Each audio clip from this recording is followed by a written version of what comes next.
ইলিশা থেকে সকাল 9:30 আসতে রাজারহাট লঞ্চটি।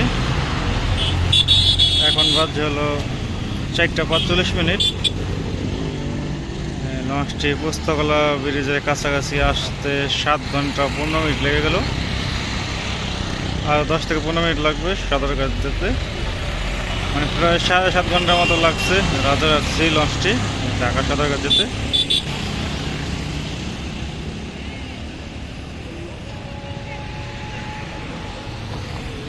সম্ভবত লাগছিল 6 ঘন্টা, কর্ণফুলী 3-এর লাগছিল 6 ঘন্টা